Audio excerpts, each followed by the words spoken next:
Eccoci qui ragazzi, bentornati sul canale, benvenuti in questo nuovo video, argomento che mi piace tantissimo. Tratteremo ovviamente il nuovo regolamento Champions 2024-2025, ci saranno tantissime innovazioni e novità che volevo condividere con voi, parlarne con voi. Fatemi sapere la vostra nei commenti ragazzi, iscrivetevi al canale, attivate la campanella delle notifiche e mettete anche un like a questo video se vi piace questo genere di contenuti. E poi sono qui a leggere tutti i vostri commenti e a rispondere a tutti quanti, perché è costruttivo confrontarsi.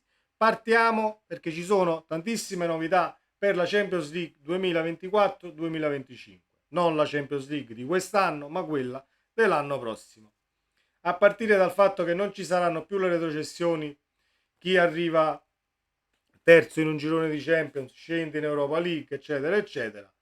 Situazione che mi fa tantissimo piacere, perché vai comunque andavi prima con le retrocessioni, andavi comunque a rompere le uova nel paniere a squadre che hanno conquistato l'Europa League nel proprio campionato di appartenenza e si vedono comunque scendere squadre dalla Champions che sono sicuramente sempre più attrezzate di quelle che stanno in Europa League, e comunque vai a giocarti quasi sempre semifinali e finali con squadre che scendono da sopra. È una cosa inevitabile, perché se io attrezzo una squadra per la Champions quest'anno e mettiamo il caso io sono il Napoli, faccio un girone sottotono, mi va male qualche partita, arrivo terzo, retrocedo in Europa League, è normale che se io ho fatto la squadra per la Champions e mi ritrovo in Europa League, è normale che avrò più possibilità di arrivare, non dico a vincerla, però di arrivare alle fasi finali della competizione. E mi rendo conto che poi le squadre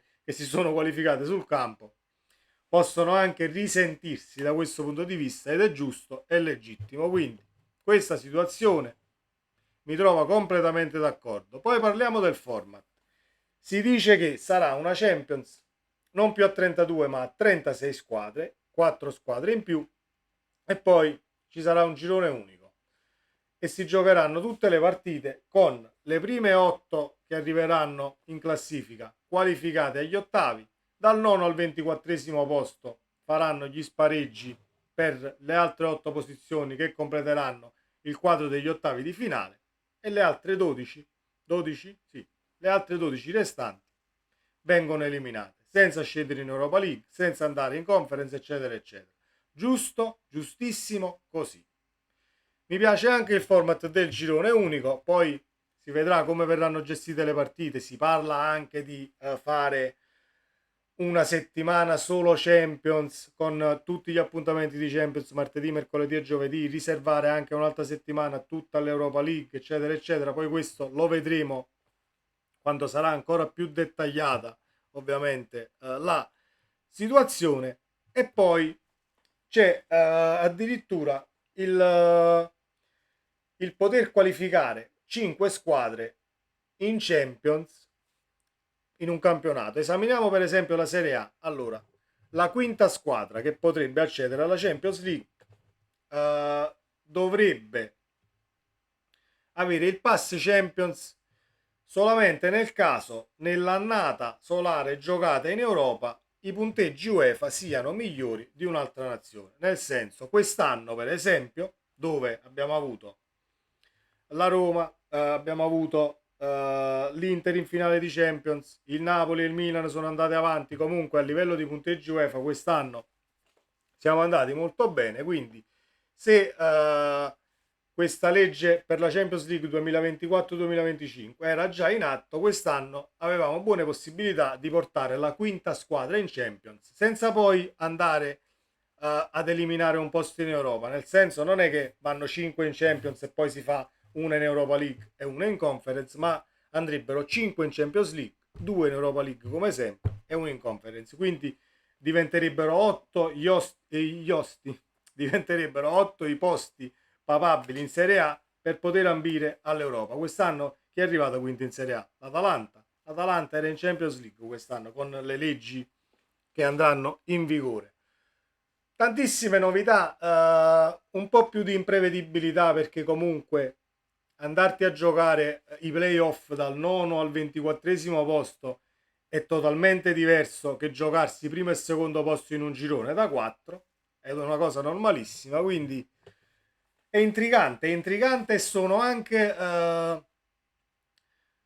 anche curioso di come verrà gestita a livello proprio di partite trasmesse e giocate, perché poi gestire un girone unico da 36 squadre non è la stessa cosa che poi gestire le partite per raggruppamenti. Vedremo come andrà a finire questa situazione che partirà, ripeto, dal 2024-2025 e sono anche favorevole appunto alla situazione di poter far qualificare anche una quinta squadra in Champions per quanto riguarda i punteggi del ranking UEFA che hai collezionato tu campionato italiano, tu Premier, tu Bundesliga, eccetera, eccetera, nelle coppe europee. Per merito va alla quinta in Champions, quindi si va verso una meritocrazia maggiore e ripeto, concordo pienamente nel cancellare queste retrocessioni che vanno ad intaccare uh, la competizione che tu vai a giocare e hai raggiunto per meriti nel campionato. Perché se io mi qualifico per l'Europa League quest'anno e il Barcellona che va in Champions League fa un girone sottotono, a me brucerebbe un tantino ritrovarmi un Barcellona che so, Napoli, mettiamo che il Napoli sia in Europa League, mi brucerebbe un tantino trovarmi un Barcellona-Napoli col Barcellona che scende dalla Champions. Ho sempre avuto questa visione. Fatemi sapere la vostra nei commenti, ragazzi, cosa ne pensate. Per me, innovazioni che possono essere tutte quante positive, poi vedremo nel tempo e nella gestione delle cose se saranno all'altezza di queste innovazioni. Ci vediamo nel prossimo video, ragazzi. Non dimenticatevi di iscrivervi al canale. Sempre Forza Napoli. Ciao.